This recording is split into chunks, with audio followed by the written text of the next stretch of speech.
Nous revoilà sur le salon professionnel pour cet après-midi dédié à différents workshops et nous enchaînons avec Véronique Portet du cabinet M&Co, MCO, et qui va vous parler du fait que vous êtes toutes talentueuses. Et oui, c'est une affirmation, mais vous avez peut-être perdu confiance en vous et que vous avez besoin de rebondir.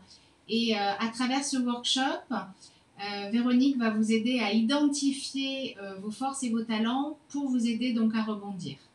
Je précise que Véronique propose des entretiens individuels gratuits.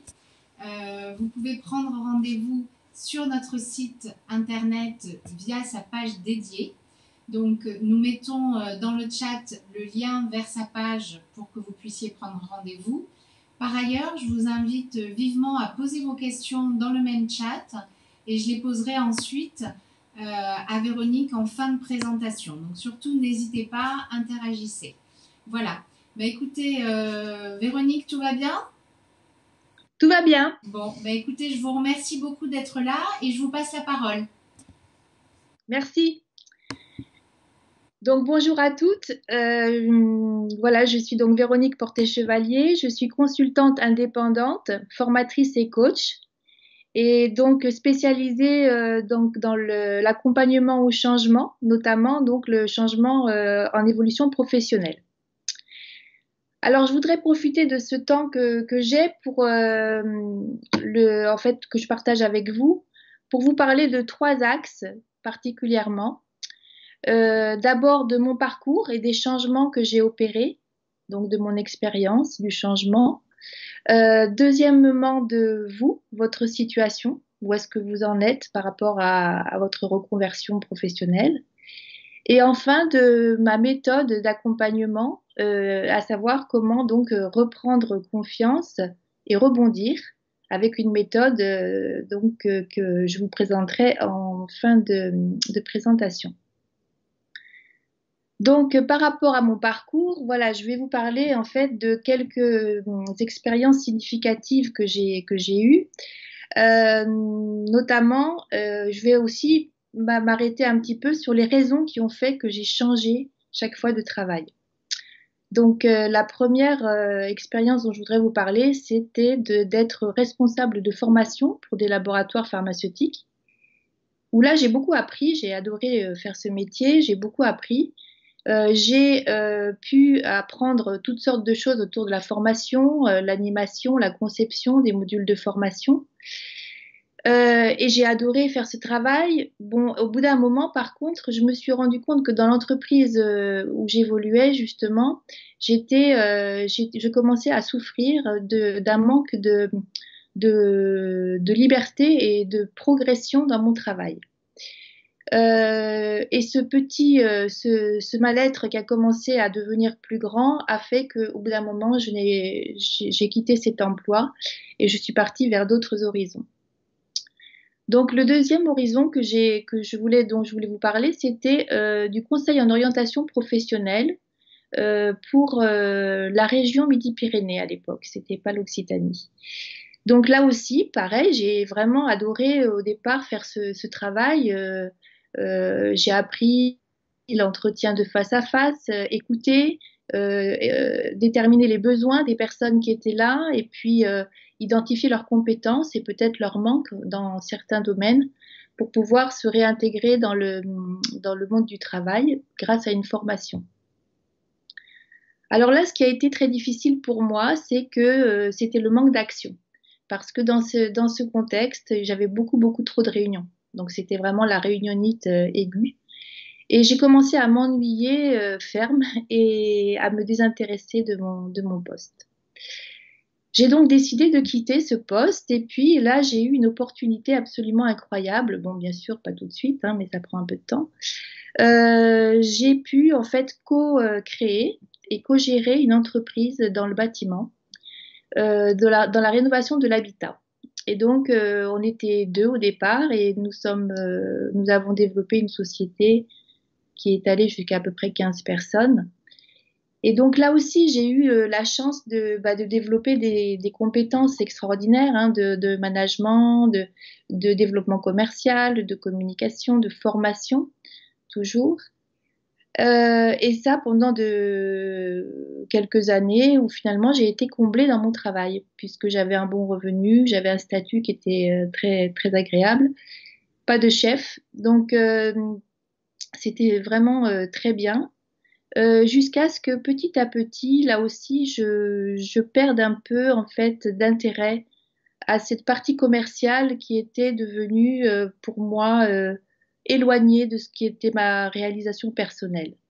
En fait, une perte de sens hein, dans mon travail. Donc, je me suis formée pour devenir coach parce que je me suis dit finalement, ce qui m'intéressait, c'était de partager, de mettre au service en fait d'autres personnes mon expérience du changement et de me dire que bah, finalement, c'était peut-être ça mon expertise. C'était d'aider en fait des personnes à identifier ben, le moment où il fallait qu'ils changent, où ils se sentaient mal, parce que finalement tous ces changements partent d'un mal-être au départ. Donc, ce schéma-là que je vous ai en fait raconté, là dont je vous ai parlé en quelques mots, pour moi, en fait, il suit des montagnes russes. Hein. C'est-à-dire que, voilà, on a la partie ascendante où là, on est vraiment en train de se dire, bon, c'est un boulot super, je suis en train d'apprendre, je me développe, je progresse. Et puis ensuite, eh ben, ça descend, ça glisse vers quelque chose de beaucoup moins confortable. Et cette transition-là, hein, avant que ça remonte, justement, et ben, ça peut être intéressant là d'être accompagné. Moi, j'aurais adoré en tout cas l'être à ce moment-là. Donc, assez parlé de moi, je vais vous parler de vous. Hein. Qu'est-ce que vous êtes en train de vivre, vous, en ce moment? Qu'est-ce qui se passe au niveau de votre reconversion? Où est-ce que vous en êtes? Alors, c'est vrai qu'il y a plusieurs raisons qui font qu'on peut avoir envie de changer. Notamment, bon, moi j'ai eu effectivement une souffrance au travail avec un manque de valorisation. J'ai eu de l'ennui aussi et du désintérêt. Après, j'ai eu en fait une perte de sens et de valeur hein, dans mon dernier travail. Il peut y avoir d'autres choses qui vous concernent. Hein, je ne sais pas, peut-être que c'est tout simplement une mauvaise ambiance ou un style de management qui ne vous convient plus ou tout simplement, vous n'avez pas forcément choisi aussi hein, de perdre votre travail. Ça peut être un changement de région, suivre un conjoint. Enfin, il y a 1000 raisons qui font qu'on a parfois envie ou besoin de changer de travail. Alors, qu'est-ce qui se passe quand on change de travail et qu'on est dans cette transition qui est un peu difficile? Il se passe qu'on a beaucoup de doutes, beaucoup d'incertitudes et de questionnements. Et cette période-là, elle est plutôt inconfortable. Et c'est là justement qu'on perd souvent confiance en soi. Hein, parce qu'on sort d'un domaine qu'on maîtrisait, hein, qu'on peut appeler notre zone de confort. Et puis finalement, on va vers autre chose, mais on ne sait pas quoi. Hein, c'est l'inconnu. Et surtout, on ne sait pas comment y aller. Hein, donc là aussi, c'est aussi l'inconnu. Donc beaucoup de doutes, beaucoup de peur. Moi, j'ai été pétrie de peur pendant chaque fois que je changeais d'expérience ou de métier. Et donc, en fait, comment on peut reprendre confiance pour rebondir dans ces transitions un petit peu délicates?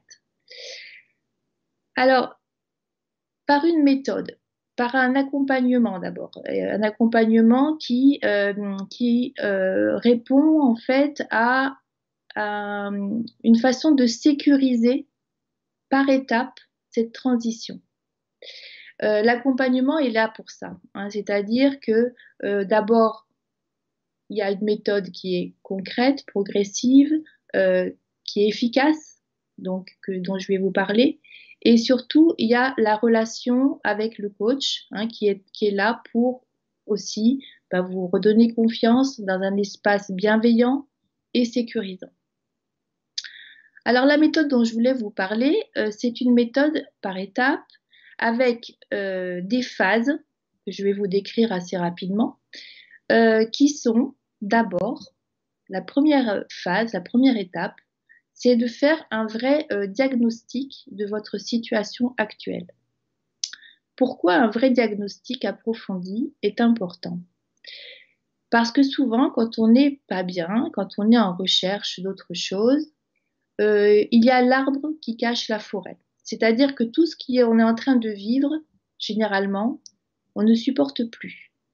Donc l'idée, c'est de faire un état des lieux. Un diagnostic, c'est vraiment un état des lieux et de se dire, bon, bah voilà, qu'est-ce qu'on va garder de cette situation? Qu'est-ce qui fonctionne bien? Qu'est-ce qui va bien? Par contre, qu'est-ce qui ne va pas? Qu'est-ce qui ne va plus? Et comment faire pour s'en débarrasser ou en tout cas le contourner. Donc un véritable état des lieux approfondi, objectif. La deuxième étape, c'est d'identifier vos forces, identifier vos motivations, vos ressources, vos compétences, vos valeurs. En fait, tout ce qui vous constitue et qui va vous redonner finalement ou donner tout simplement confiance en vous. Pour moi, en fait, ces points-là, ils sont fondamentaux, ils sont essentiels à la confiance en soi.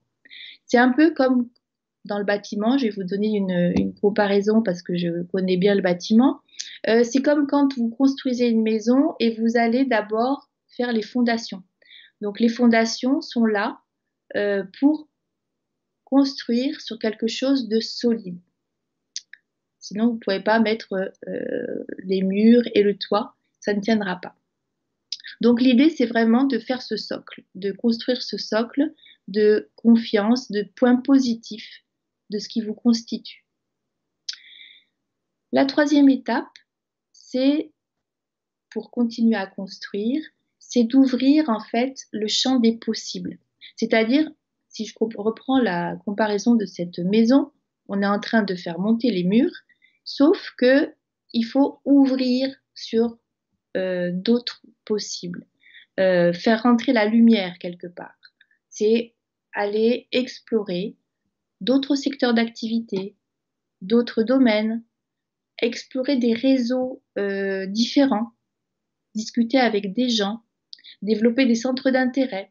Donc c'est ouvrir des pistes et au maximum, de façon la plus libre possible, presque s'autoriser à. Sauf si on a bien sûr une idée déjà précise de ce que l'on veut faire. Donc ouvrir le champ des possibles et en quatrième étape, ça permettra de faire émerger une piste ou deux, pourquoi pas. On peut aussi mener en parallèle deux plans gagnants, parce qu'il n'y a pas de raison qu'on n'en suive pas deux. S'il y en a un qui fonctionne pas forcément, pourquoi pas en mettre deux en place, mais les deux seraient tout aussi intéressants et bénéfiques pour vous. Donc, faire émerger une piste et la consolider en se disant, voilà, de quoi elle va être faite, cette piste-là. La colonne vertébrale de votre projet qui est en train d'émerger. Et enfin, la dernière phase, donc, en toute sécurité, là, on peut se dire, est-ce que je peux valider ce projet? Comment je fais? Est-ce que je le confronte à la réalité? C'est-à-dire, ce que j'aime faire, ce que je sais faire, est-ce qu'il y a une offre sur le marché? Est-ce que cette offre-là est pertinente par rapport à mon projet? Est-ce que ça sera plutôt une création d'entreprise? Est-ce que ça sera plutôt un poste de salarié? Voilà, toutes ces questions-là vont émerger dans cette dernière phase et ça va vous permettre de valider ce projet-là et de voir s'il est pertinent et bénéfique. C'est aussi l'occasion que vous aurez de vous poser toutes les questions autour de ce projet, savoir est-ce que vous allez gagner suffisamment d'argent par rapport à ce nouveau projet, est-ce que c'est ce que vous attendez comme rémunération? Est-ce qu'il vous faut suivre une formation complémentaire? Et si oui, laquelle? si vous avez besoin d'une formation, est-ce que vous arriverez à la financer et comment? Voilà, toutes des questions qui sont extrêmement concrètes et réalistes et qui vont vous permettre d'avancer progressivement vers votre nouveau but, votre nouvelle expérience professionnelle. Donc voilà, ma méthode est la suivante, hein, c'est-à-dire que pour reprendre confiance, hein, il faut effectivement, en étant accompagné, ça permet de sécuriser le parcours et cet accompagnement vous offre un espace d'écoute personnalisé et bienveillant. Voilà, donc moi ce que je vous propose aujourd'hui, c'est de peut-être, si cette méthode-là vous paraît intéressante, bien sûr, qu'on puisse prendre rendez-vous pour parler plus précisément de votre situation et peut-être aussi de me poser les questions qui vous intéressent autour de cette démarche. Voilà, donc je crois que j'ai terminé cette présentation et je reste à votre écoute pour d'éventuelles questions. Merci beaucoup Véronique. Écoutez, c'était très très clair parce qu'on n'a pas de questions. Je vous remercie beaucoup. Est-ce que vous souhaitiez rajouter quelque chose peut-être? On a encore un petit peu de temps. C'est... Bon, c'est pas obligé, hein, parce que c'était tout à fait clair et maintenant j'invite les personnes. Après, c'est vrai que j'ai du mal à savoir ce que peut-être les personnes qui écoutent attendent de ce genre de prestations. Donc, ça aurait été peut-être intéressant d'avoir au moins un retour, sans parler de questions. Eh bien, on a Gaëlle qui nous dit merci beaucoup, c'était très intéressant. Oui. À l'instant, donc vous voyez, oui, il y a du positif. Oui. Donc voilà. Ok. Ce que je peux vous dire aussi, c'est que bon, alors, j'ai combien de temps? On a Laïla qui dit c'était très clair. On a Pauline. Merci, intéressant, enrichissant. Donc, vous voyez, c'est extrêmement positif. D'accord. Et en termes de timing, il vous reste une petite dizaine de minutes. D'accord. Alors, ce que je veux peut-être rajouter, et qui est peut-être une spécificité que je développe en ce moment, c'est je développe en fait des packs qui sont spécifiques en termes de, un peu comme des bilans de compétences, qui permettent euh, en fait, de démarrer un projet en ayant plus d'éléments déjà à son actif. C'est-à-dire de se dire, bon, par exemple, je veux changer de profession, je veux changer de métier, je veux mieux me connaître, mieux savoir qui je suis, quelles sont vraiment mes motivations et mes valeurs. Donc, j'aurais besoin simplement déjà d'avoir ces éléments-là pour aussi prendre une décision. Et donc, ces packs dont je parle, ils sont constitués d'un test très pertinent en termes de réponses. On a beaucoup de résultats et également d'entretiens. Alors, un entretien au départ de clarification de l'objectif poursuivi, bien sûr. Ça peut être la reconversion professionnelle, ça peut être une prise de poste, ça peut être une création d'entreprise. Enfin, il peut y avoir différentes situations. Et ces packs-là sont adaptés à chaque situation. Donc voilà, il peut y avoir un pack effectivement sur la création d'entreprise. Est-ce que je suis fait pour la création d'entreprise? Est-ce que j'ai les qualités pour ça? Parfois, on a des idées, mais on n'est pas sûr d'avoir ces qualités-là. Et donc, ça peut aussi donner énormément confiance en soi d'avoir déjà cette première synthèse de tests qui est donc fait par Central Test, qui est un organisme mondialement connu, et avec vraiment un retour très complet, très détaillé, et à la fois sur lequel on peut s'appuyer pour continuer à avancer. Voilà, c'est juste pour vous dire que il peut y avoir deux niveaux, deux durées dans l'accompagnement. Ça peut être juste un starter, en fait, ou un booster, ou alors un accompagnement plus long si on va jusqu'à le projet et sa mise en œuvre. Merci beaucoup. C'est effectivement très intéressant, une approche qui est complémentaire à Oui, différents niveaux. On a une autre question, alors peut-être, parce que vous l'avez évoqué, mais de façon très synthétique. oui. Comment aidez-vous à identifier ses forces et ses valeurs? Alors, bah, disons que en fait, c'est par l'exploration que l'on met en place lors de séances de coaching.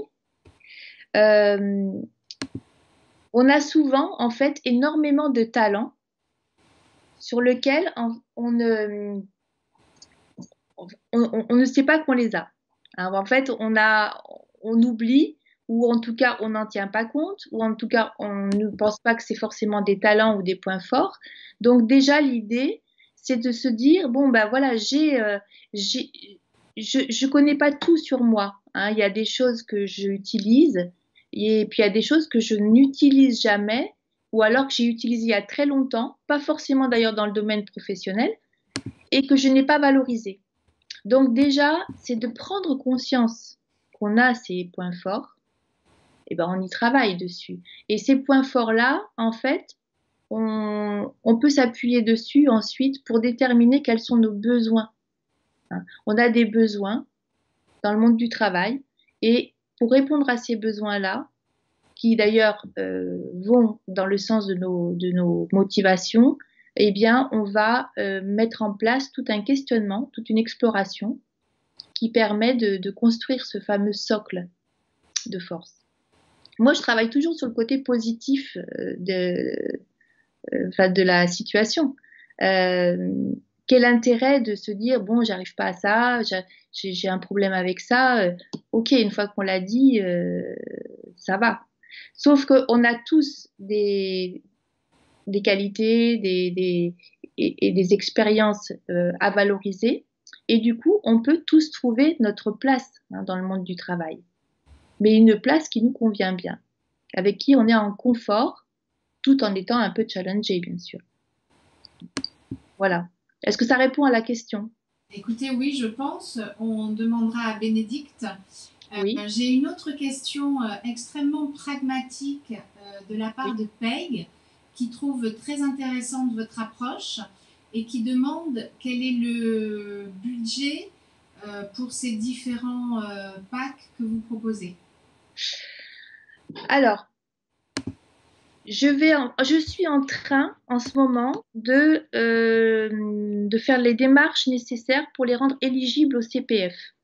Donc, normalement, ce sont des prestations que l'on va pouvoir finalement se faire financer parce que la plupart des gens ont un compte CPF. Donc voilà, ça peut être, c'est autour de 800 euros, entre 6 et 800 euros, mais qui sont euh, éligibles au CPF ou qui le seront dans quelques jours. Très bien, merci pour cette précision. C'est toujours important Bien sûr, de ouais, pouvoir avoir une idée du budget qui sera alloué et de savoir que ouais. ça peut être bientôt financé par le CPF. Donc on a Bénédicte qui avait posé la précédente question qui vous dit merci. Donc oui, oui, je vous confirme. Oui, Vous avez merci bien aussi répondu à pour sa poser la question. question. Peg Alors, aussi, est-ce que donc ce sont des personnes qui sont sur Toulouse ou pas? Parce que j'ai eu des rendez-vous ce matin, c'était des personnes qui étaient ailleurs. Donc, ce que je voulais vous dire aussi, c'est que tout ça se fait 100% en ligne. Hein. Donc, on peut très bien travailler bah, comme on fait en ce moment hein, au niveau du salon, avec ces packs complètement en ligne. Les tests se font en ligne, les entretiens également. Bon, tout peut se faire à distance ou alors en présentiel. Mais je ne sais pas si les personnes qui sont présentes là sont plutôt toulousaines ou d'ailleurs. Mais on va voir ce qu'elle nous dit. Je vous invite à répondre et à nous dire quel est votre positionnement géographique. Mais effectivement, il y a cet accompagnement distanciel. Donc, Pardon? J'ai pas entendu. effectivement, c'est important que vous nous disiez qu'il y ait cet accompagnement qui se fait également en distanciel. Bien sûr. Ben, en fait, j'y pensais pas, mais j'ai eu ce matin une personne de Lyon et une personne de Lille. Donc, je me Ouais. suis dit, tiens, ça a beaucoup de succès, ce salon Occitanie, puisque Ben là, on a Peg, par exemple, qui nous dit qu'elle est qui souhaite se reconvertir, qui posait tout à l'heure une question et qui est dans la campagne toulousaine. On oui, a Gaëlle qui est à Toulouse. On a Bénédicte qui est à Bordeaux. Donc, voilà. vous voyez, Toulouse, Bordeaux, et puis ce matin, d'autres. C'est vrai qu'on a une communauté qui nous suit au niveau national et au-delà de la région Occitanie. Oui, voilà, c'est pour ça que je précise, parce que ça me paraît important de se dire, bon, bah, la distance n'a pas beaucoup d'importance. Hein. C'est vrai qu'en plus, ces périodes de confinement où on peut pas trop sortir sont propices au changement. Hein, moi, j'ai pas mal de clients qui ont commencé à vouloir changer de travail là pendant le premier confinement. Donc, c'est des périodes effectivement de réflexion où on peut se former aussi à distance, où on peut aussi et ben justement se faire coacher. Voilà, on a un peu plus le temps. Bon, bah, écoutez, Véronique, merci encore pour ce temps. Merci Avec pour plaisir. cette présentation très intéressante. On arrive au terme de la présentation, donc je vous remercie encore et j'invite donc les personnes qui nous suivent à la prochaine présentation qui là s'adressera aux futurs entrepreneurs, mais entrepreneurs aussi, avec l'association Cédants et repreneurs d'activités et l'on va parler des avantages de la franchise. Donc je vous Très donne bien. rendez-vous dans quelques minutes. Merci beaucoup. Merci. Au revoir. Merci. Au revoir.